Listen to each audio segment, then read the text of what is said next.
Hello everyone. So last week IB/SA result tier 1 result release ಆಯಿತು.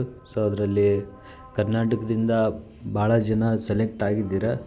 So heartly congratulations to those who have cleared IB/SA tier 1 examination.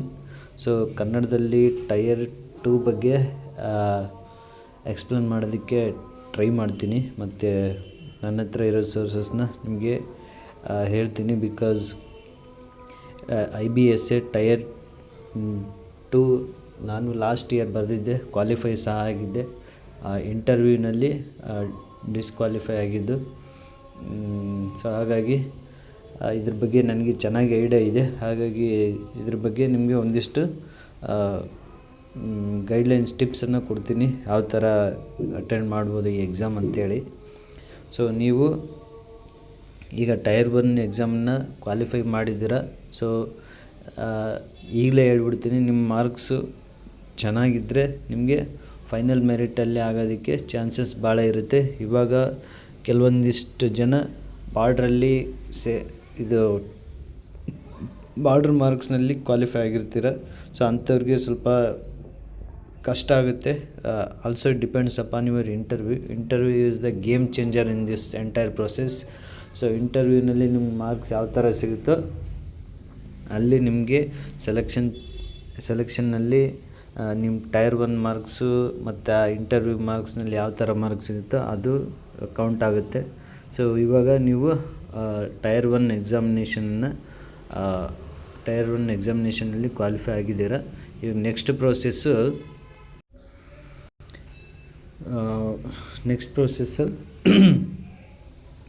ಸದ್ಯಕ್ಕಿರೋದು tier 2. Okay, ಇದು offline ಫಾರ್ಮಲ್ಲಿರುತ್ತೆ. Descriptive type ಇರುತ್ತೆ, ಅಂದರೆ just translation ಇರುತ್ತೆ. Kannada to English, English to Kannada. 20 marks ಅದಕ್ಕೆ, 20 marks ಇದಕ್ಕೆ. So total 40 ಮಾರ್ಕ್ಸ್ದು ನಿಮಗಿರುತ್ತೆ. So this will be not consider for merit list. Okay, just qualifying ಆಗಬೇಕಾಗುತ್ತೆ, ಕ್ವಾಲಿಫೈಯಿಂಗ್ ನೇಚರ್. ಇದು ಕ್ವಾಲಿಫೈ ಆದರೆ ನೀವು ಇಂಟರ್ವ್ಯೂನಾಗೆ ಎಲಿಜಿಬಲ್ ಆಗ್ತೀರಾ. ಆ್ಯಂಡ್ ಇದು ಸ್ಪೋಕನ್ ಎಬಿಲಿಟಿ ಇದೆಯಲ್ಲ, ಇದು ಟೈರ್ 3ನಲ್ಲಿ ಮಾಡ್ತಾರೆ, ಇದು ಸಪ್ರೇಟ್ ಅಲ್ಲ. ಓಕೆ, ಈಗ ಟೈರ್ 2 ಡೆಸ್ಕ್ರಿಪ್ಟಿವ್ ಟೈಪ್, ಜಸ್ಟ್ ಟ್ರಾನ್ಸ್ಲೇಷನ್ ಇರುತ್ತೆ, ಇನ್ನೇನು ಇರೋದಿಲ್ಲ. ಸೊ ಈಸಿ ಇರುತ್ತೆ, ಸ್ವಲ್ಪ ಪ್ರಾಕ್ಟೀಸ್ ಮಾಡಿದರೆ ಈಸಿ ಇರುತ್ತೆ. ಇಂಗ್ಲೀಷ್ ಬರೋರಿಗೆ, ತುಂಬ ಚೆನ್ನಾಗಿ ಬರೋರಿಗೆ ತುಂಬ ಹೆಲ್ಪ್ ಆಗುತ್ತೆ. ಡಿಸ್ಕ್ರಿಪ್ಟಿವ್ ಅಷ್ಟೊಂದು ಕಷ್ಟ ಅನಿಸೋದಿಲ್ಲ. ಇಂಗ್ಲೀಷ್ ಬರದೇ ಇರೋರಿಗೆ ಕಷ್ಟ ಅನಿಸ್ಬೋದು. ಸೊ ಈಗ ನಾನು ಅಟೆಂಡ್ ಮಾಡಿರೋ ಪೇಪರ್ನ ನಿಮಗೆ ತೋರಿಸ್ತೀನಿ, ಒಂದು ಸರಿ ನೋಡಿ. ಸೊ ಇದು ನಾನು ಅಟೆಂಡ್ ಮಾಡಿರೋ ಪೇಪರ್ ಇದೆ. 2022ರಲ್ಲಿ IB/SA ಬಿಟ್ಟಿದ್ದರು, ಆವಾಗ ಇದು ನಾನು ಬರೆದ ಪೇಪರ್. ಸೊ ಈ ಥರ ಇರುತ್ತೆ. ಈ ಪೇಪರ್ ಬೇಕಾದರೆ ಟೆಲಿಗ್ರಾಮ್ನಲ್ಲಿ ಅಪ್ಲೋಡ್ ಮಾಡಿರ್ತೀನಿ ಫ್ರೀಯಾಗಿ. ಇದನ್ನು ಒಂದು ಪ್ರಿವಿಯಸ್ ಇಯರ್ ಪೇಪರ್ ಥರ ನೋಡ್ಕೊಂಡು ನೀವು ಪ್ರಾಕ್ಟೀಸ್ ಮಾಡ್ಬೋದು. ನೋಡ್ಬೋದು, ಇಲ್ಲಿ ವಿಶಾಲ ಅಂತ ಬರುತ್ತಿದ್ದು, ನಾನು ದೊಡ್ಡದ ಅಂತ ಬರ್ಕೊಂಡಿದ್ದೆ. ಈ ಥರ ಚಿಕ್ಕ ಚಿಕ್ಕ ಪದಗಳು ಅಲ್ಲಿ ಟ್ರಾನ್ಸ್ಲೇಷನ್ ಬರೀಬೇಕಾದ್ರೆ ನಮಗೆ ಒಂದು ಸ್ವಲ್ಪ ಕನ್ಫ್ಯೂಷನ್ ಆಗ್ತದೆ, ಸಡನ್ನಾಗಿ ಮೈಂಡಿಗೆ ಬರೋದಿಲ್ಲ. ಬಟ್ ನೀವು ಇನ್ನೂ ವೆಕ್ಯಾಬ್ಲರಿ ಚೆನ್ನಾಗಿರಬೇಕು, ಮತ್ತು ವರ್ಡ್ ಟು ವರ್ಡ್ ಟ್ರಾನ್ಸ್ಲೇಷನ್ ಮಾಡೋ ಅವಶ್ಯಕತೆ ಇಲ್ಲ. ಇಲ್ಲಿಂದ ಒಂದು ಫುಲ್ ಸ್ಟಾಪು ಅಥವಾ ಕಾಮ ಇರೋವರೆಗೂ, ಅಲ್ಲಿವರೆಗೂ ಆ ಒಂದು ಸೆಂಟೆನ್ಸ್ನ ಒಂದೇ ಸರಿಗೆ ನೀವು ಟ್ರಾನ್ಸ್ಲೇಷನ್ ಮಾಡಿ ಬರಬೇಕಾಗುತ್ತೆ.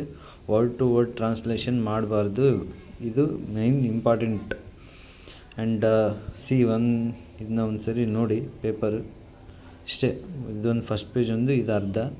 ಸೊ ಇಲ್ಲಿಗೆ ಇದು ಮುಗೀತು, ಇಂಗ್ಲೀಷ್ ಟ್ರಾನ್ಸ್ಲೇಷನ್ ಮುಗೀತು, ಇಂಗ್ಲೀಷ್ ಟು ಕನ್ನಡ. ಇವಾಗ ಕನ್ನಡ ಟು ಇಂಗ್ಲೀಷ್ ಇಷ್ಟು ಕೊಟ್ಟಿದ್ದಾರೆ ನೋಡಿ.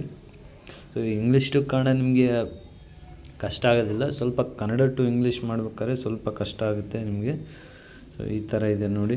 ಸೊ ಇದನ್ನ ರೆಫರ್ ಆಗಿ ಯೂಸ್ ಮಾಡಿ. ಆ್ಯಂಡ್ IB/SA ಟೈರ್ 2 ಕ್ವಾಲಿಫೈ ಆದಮೇಲೆ ನನಗೆ ಕಾಂಟ್ಯಾಕ್ಟ್ ಮಾಡಿ. ಇಂಟರ್ವ್ಯೂಗೆ ಒಂದೆರಡು ಬುಕ್ಸ್ ಇದ್ದಾವೆ, ಆ ಟೈಮ್ನಲ್ಲಿ ನಾನು ನಿಮಗೆ ಹೇಳ್ತೀನಿ. ಸದ್ಯಕ್ಕೆ ಅದರ ಅವಶ್ಯಕತೆ ಇಲ್ಲ, ಜಸ್ಟ್ ಟ್ರಾನ್ಸ್ಲೇಷನ್ ಕಡೆ ಗಮನ ಕೊಡಿ. Interview IBSA tyre 2 result release ಆದಾಗ ನನಗೆ ಯೂಟ್ಯೂಬ್ ವೀಡಿಯೋನಲ್ಲಿ ಕಮೆಂಟ್ ಬಾಕ್ಸ್ನಲ್ಲಿ ಹೇಳಿ.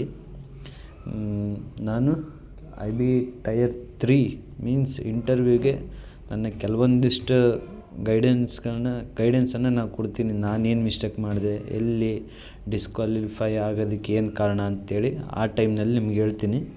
ಸೊ ಇಷ್ಟು ಹೇಳ್ತಾ ಈ ಪೇಪರ್ನ ಬೇಕಾದವರು ಕೇಳಿ, ಟೆಲಿಗ್ರಾಮ್ನಲ್ಲಿ ಅಪ್ಲೋಡ್ ಮಾಡ್ತೀನಿ. ಸೊ ಅಷ್ಟೊಂದು ಕಷ್ಟ ಇರೋದಿಲ್ಲ, ಇದು ಟ್ರಾನ್ಸ್ಲೇಷನ್ ತುಂಬ ಈಸಿಯಾಗಿರುತ್ತೆ. ಆ್ಯಂಡ್ ಇದನ್ನು ಅಂದರೆ ಇವ್ಯಾಲ್ಯುವೇಷನ್ ಮಾಡೋರು ಇಲ್ಲೇ ಟೀಚರ್ಸ್ ಇವ್ಯಾಲ್ಯುವೇಟ್ ಮಾಡ್ತಾರೆ. ಇದು ಡೆಲ್ಲಿವರೆಗೂ ಸಹ ಹೋಗೋದಿಲ್ಲ. ಟೀಚರ್ಸ್ ಅಂದರೆ ನಾನು ಕೇಳಿರೋ ಮಟ್ಟಿಗೆ high school teachers R PUC English teachers R lecturers, ಇವರು ಇವ್ಯಾಲ್ಯುವೇಷನ್ ಮಾಡ್ತಾರೆ. ಸೊ ಇದು IB ಅವ್ರು ಯಾರೂ ಇದನ್ನ ಇವ್ಯಾಲ್ಯುವೇಷನ್ ಮಾಡೋದಿಲ್ಲ. ಎಸ್ಪೆಷಲಿ ಇನ್ನೊಂದು ಏನಂತಂದರೆ English to Kannada, Kannada to ಇಂಗ್ಲೀಷ್ನ ನಮ್ಮ ಕನ್ನಡದವರೇ ಇವ್ಯಾಲ್ಯುವೇಷನ್ ಮಾಡ್ತಾರೆ, ಟೀಚರ್ಸ್ ಆರ್ ಲೆಕ್ಚರರ್ಸು. ಸೊ ನಮ್ಮ ಕನ್ನಡದವರು ಕ್ವಾಲಿಫೈ ಆಗಲಿ ಅಂತೇಳ್ಬಿಟ್ಟು ಆ ಒಂದು ಮನೋಭಾವನೆಯಿಂದ ಆಲ್ಮೋಸ್ಟ್ ಎಲ್ಲರನ್ನೂ ಕ್ವಾಲಿಫೈ ಮಾಡೋದಕ್ಕೆ ಪ್ರಯತ್ನ ಮಾಡ್ತಾರೆ ಟೈರ್ 2ನಲ್ಲಿ. ಸೊ ಅದನ್ನು ತಲೆಯಲ್ಲಿ ಇಟ್ಕೊಳ್ಳಿ. ಬಟ್ ಇಂಟರ್ವ್ಯೂ ಭಾಳ ಡಿಫಿಕಲ್ಟ್ ಆಗಿರುತ್ತೆ. ನಿಮಗೆ 5 ಆಫೀಸರ್ಸ್ IPS ಆಫೀಸರ್ಸ್ ಕುಂತ್ಕೊಂಡು ಇಂಟರ್ವ್ಯೂ ಮಾಡ್ತಾರೆ. ಅವ್ರು ಯಾರು ಅದರಲ್ಲಿ ಒಬ್ಬರು ಮಾತ್ರ ಕನ್ನಡದವ್ರು ಇರ್ತಾರೆ. ಇನ್ನು ಮಿಕ್ಕಿದ 4 ಜನ ಡೆಲ್ಲಿಯಿಂದ ಬಂದಿರ್ತಾರೆ IPS ಆಫೀಸರ್ಸ್. ಅದರಲ್ಲಿ ಇನ್ನೊಬ್ಬರು ಭಾರಿ ಡೇಂಜರ್ ಇರ್ತಾರೆ, ಸೈಕೋಮೆಟ್ರಿಕ್ ಟೆಸ್ಟ್ ಅಬ್ಸರ್ವ್ ಮಾಡೋರು. ಅವ್ರ ಕ್ವಶನ್ ಸಹ ನೀವು ಬೇರೆಯವ್ರಿಗೆ ಆನ್ಸರ್ ಮಾಡಬೇಕಾದ್ರೇ ಅವರು ನಿಮ್ಮನ್ನು ಸೂಕ್ಷ್ಮವಾಗಿ ನೋಡಿಬಿಟ್ಟು ನಿಮ್ಮ ಮೆಂಟಾಲಿಟಿ ಯಾವ ಥರ ಇದೆ ಅನ್ನೋದನ್ನ ಅವರು ಅಲ್ಲೇ ಮಾರ್ಕ್ಸ್ ಕೊಡ್ತಿರ್ತಾರೆ. ಅದು ನಿಮ್ಗೆ ಗೊತ್ತೂ ಆಗೋದಿಲ್ಲ. ಸೊ ಟೋಟಲಿ ನಿಮ್ಮ ಇಂಟರ್ವ್ಯೂ ಮಾಡೋದು 5 ಮೆಂಬರ್ಸ್ IPS ಆಫೀಸರ್ಸ್. ಸೊ ಭಾಳ ಇಂಟರ್ವ್ಯೂ ಖತರ್ನಾಕ್ ಇಂಟರ್ವ್ಯೂ ನಡೆಯುತ್ತೆ IBSA ಆರ್ ACI ಬಗ್ಗೆ. ಸೊ ಇಷ್ಟು ಹೇಳ್ತಾ ಟ್ರಾನ್ಸ್ಲೇಷನ್ ಪ್ರಾಕ್ಟೀಸ್ ಮಾಡ್ತಾಯಿರಿ. ನನ್ನ ಕಡೆಯಿಂದ ಇನ್ನೂ ಏನಾದರೂ IBSAಗೆ ಗೈಡೆನ್ಸ್ ಆರ್ ಎನಿ ಸಜೆಷನ್ಸ್ ಬೇಕಾದರೆ ಕಮೆಂಟ್ ಬಾಕ್ಸ್ನಲ್ಲೇ ತಿಳಿಸಿ. ಇಲ್ಲಿಗೆ ವಿಡಿಯೋ ಮುಗಿಸ್ತಾ ಇದ್ದೀನಿ. ಧನ್ಯವಾದಗಳು.